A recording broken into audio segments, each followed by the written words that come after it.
तेज India, सच की तस्वीर। नमस्कार, आप देख रहे हैं तेज इंडिया टीवी और मैं हूं आपके साथ मानवी ठाकुर। शुरुआत करते हैं आज की खास खबरों से। रतलाम के नवागत कलेक्टर नरेंद्र कुमार सूर्यवंशी ने आज दोपहर रतलाम पहुंचकर कार्यभार ग्रहण कर लिया है। कलेक्टर नरेंद्र कुमार सूर्यवंशी सबसे पहले कालिका माता मंदिर पहुंचे, जहां माता के दर्शन करने के बाद कलेक्ट्रेट भवन पहुंचकर कार्यभार ग्रहण किया। पत्रकारों से चर्चा में नवागत कलेक्टर ने कहा कि विकास उनकी पहली प्राथमिकता होगी। रतलाम में विकास की बहुत संभावना है और पूर्व कलेक्टर कुमार पुरुषोत्तम ने जो विकास कार्य शुरू किए थे उन्हें आगे बढ़ाएंगे। वहीं सभी प्रकार के माफियाओं को लेकर प्रदेश सरकार की मंशा अनुसार कठोर कार्रवाई जारी रहेगी। दरअसल पूर्व कलेक्टर कुमार पुरुषोत्तम का तबादला रतलाम से खरगोन होने के बाद निवाड़ी जिले से स्थानांतरित होकर कलेक्टर नरेंद्र कुमार सूर्यवंशी आज पदभार ग्रहण करने पहुंचे हैं। पदभार ग्रहण करते ही नवागत कलेक्टर नरेंद्र कुमार सूर्यवंशी ने पत्रकारों से चर्चा कर विकास को अपनी प्राथमिकता बताया। वहीं माफियाओं पर प्रशासन की सख्त कार्रवाई जारी रखने के संकेत भी नवागत कलेक्टर ने दिए हैं। बात जहाँ तक प्राथमिकता की है तो प्राथमिकता सबसे बड़ी जो प्राथमिकता है वो डेवलपमेंट की है, उसको हम आगे बढ़ाएंगे। मुझे ज्ञात हुआ है कि कुमार पुरुषोत्तम साहब ने इस ज़िले में डेवलपमेंट के काफ़ी काम किए हैं, तो उसको आगे ले जाना काम है। और वैसे भी गवर्नमेंट के भी प्रायोरिटी है कि विकास होना चाहिए। पहली बात तो ये। दूसरी बात ये है कि कानून व्यवस्था की बात बहुत इम्पोर्टेंट है।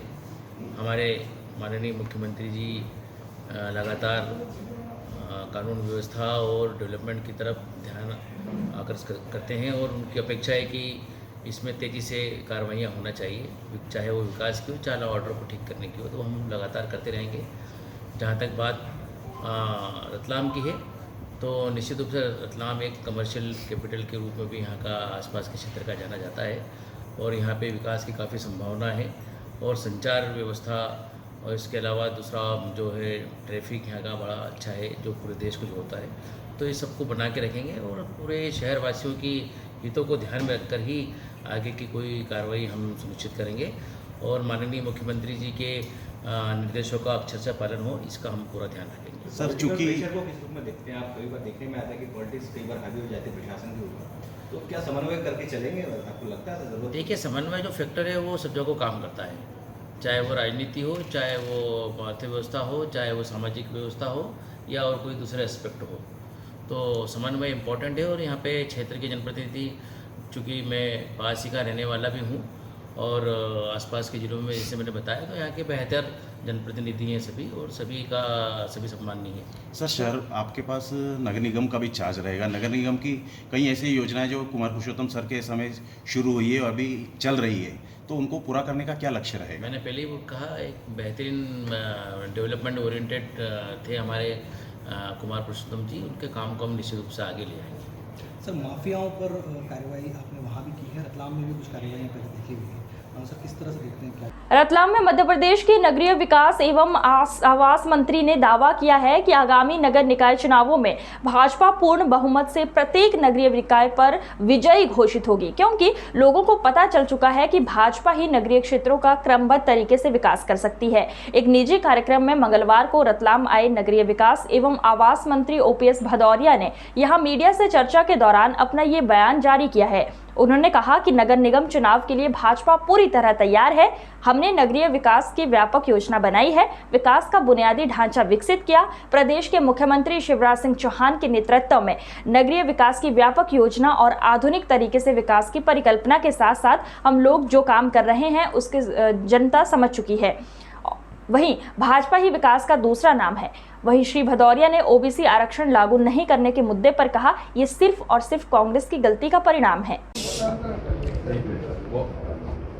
नगर निगम स्थानीय निकाय चुनाव के लिए हमारी पार्टी और सरकार पूरी तरह से तैयार है।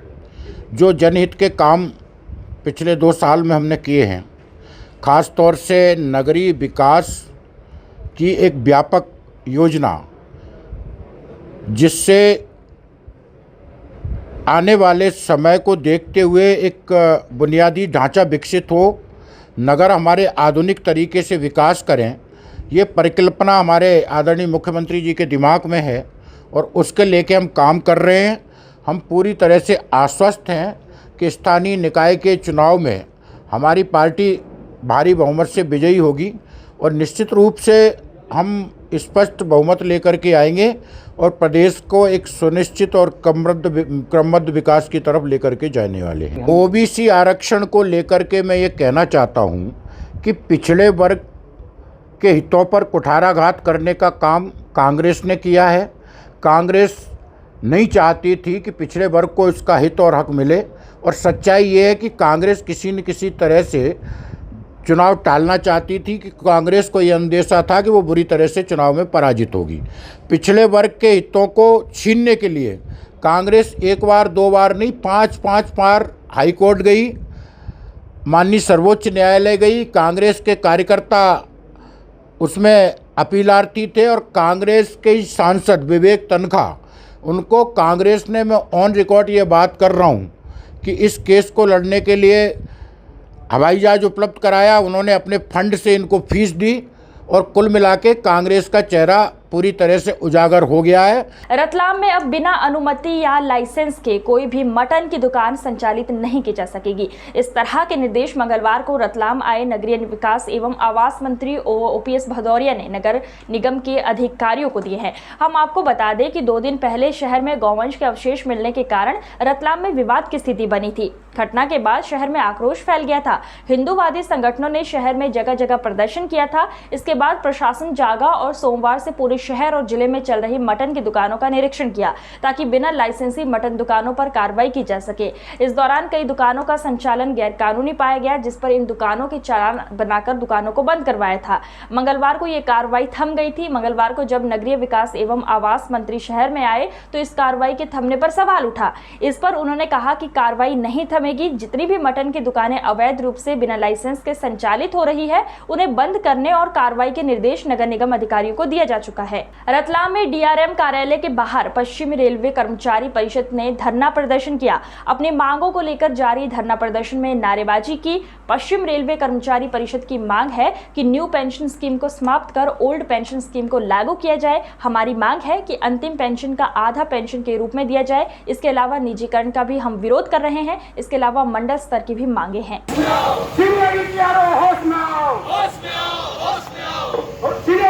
अपनी नियम की जानकारी लेके आओ,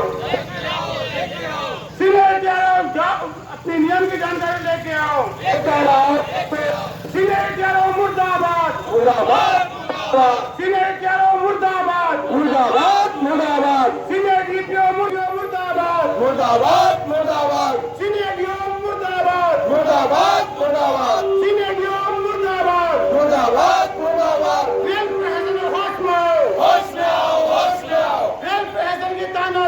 नहीं चलेगी, नहीं चलेगी। पीआरकेपी जिंदाबाद, जिंदाबाद, जिंदाबाद। पीआरकेपी जिंदाबाद, जिंदाबाद, जिंदाबाद। भारत माता की जय, भारत माता की जय।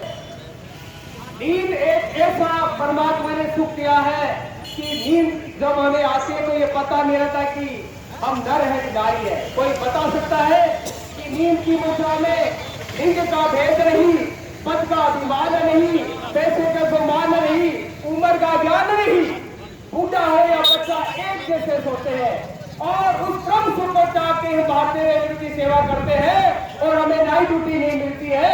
इससे बड़ा दुर्भाग्य भारतीय रेलवे कर्मचारियों का नहीं हो सकता।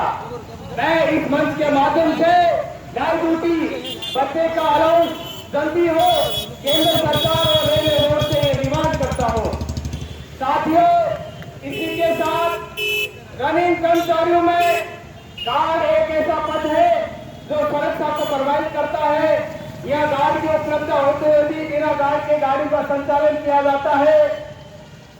हमारा भारतीय रेल अधिनियम 1989 के अनुच्छेद 24 के अंदर जीएनएसआर की रचना की गई। जीआर का जो संशोधन है, एसआर का संशोधन सीओ साहब ने हमारे 68 नंबर करेक्शन से। आज की खबरों में बस इतना ही। देखते रहिए तेज इंडिया टीवी। नमस्कार। तेज इंडिया, सच की तस्वीर।